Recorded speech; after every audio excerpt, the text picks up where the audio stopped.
हरि ओम गंगे जमुने चैव गोदावरी सरस्वती नर्मदे सिन्धु कुरु कुरुभद्रा गंगा प्रवसमये तानि पुण्यतीर्थानि देवस्नानकाले भवन्तं विष्णोर्विष्णुः अद्य पुण्यहानि वैशाखशुक्लपक्षे च द्वादश्यां च सोमवासरे श्रीचन्द्रमसि चित्रायां कन्यायां च विशेषतः गङ्गोत्रीपुण्यतटे च श्रीभास्करे वृषेरसौ श्रीकनकेश्वरेशन देवाभिषेकमहं कुर्वीय सङ्कल्पितेन गङ्गायार्जलेन चापि क्रियते बुद्धेश्वरं प्रति यात्रा पदाभ्यामपि च मया गौतमगोत्रपुरुषाणां च वैकुण्ठवासार्थे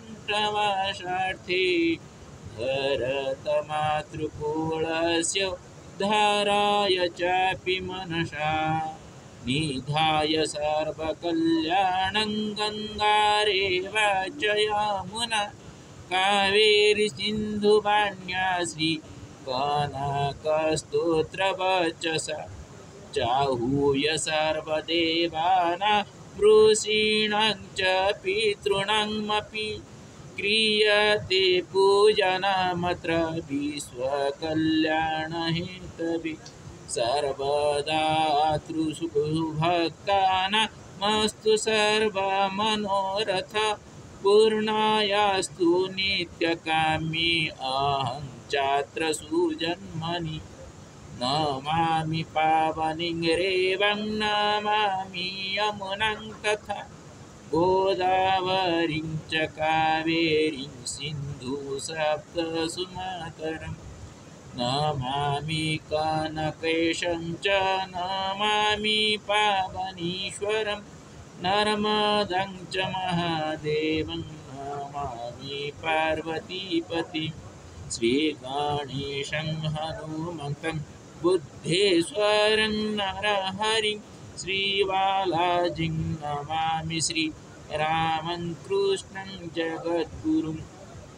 श्रीगायत्रीं तथा गंगां नर्मदां पुण्यमातरं गोदावरीं च सिन्धुं दुर्गां वीणां च जानकीं नमामि राधिकां नित्यं कावेरी मातृरूपिणीं नत्वाहं कनकधारां नमामि शङ्करहरिं हरि ओम्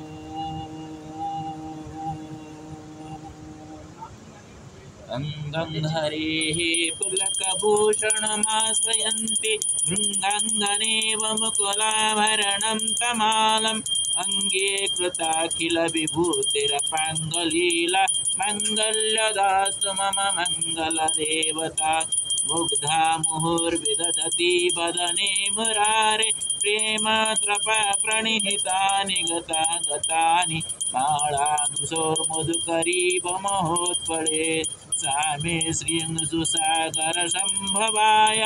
विश्वामरेन्द्रपदवीभ्रमदानदख्य आनन्दहेतुरधिकं मुरभिर्विशोऽपि ईशानिषीदतु मयि क्षणमेक्षणार्ध मिन्दे वरोदरसहोदरमिन्दिराय आमीलिताख्यमधिगम्य मुदा मुकुन्द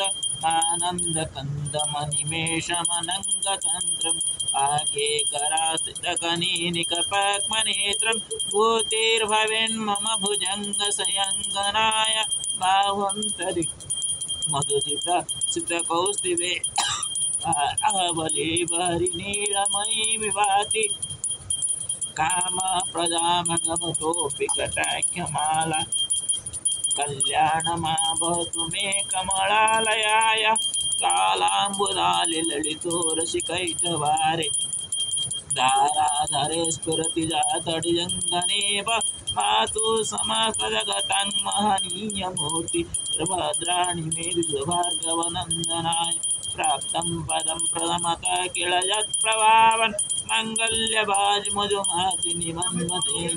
मज्जामन्तरमेघनादं मन्दालसञ्चमकरालय कन्यकाय दद्यादयानुपवनो द्रविणम्बुधारा अस्मिन् किञ्चन विहङ्गशिशो विशन् दुष्कर्मधर्ममपनीय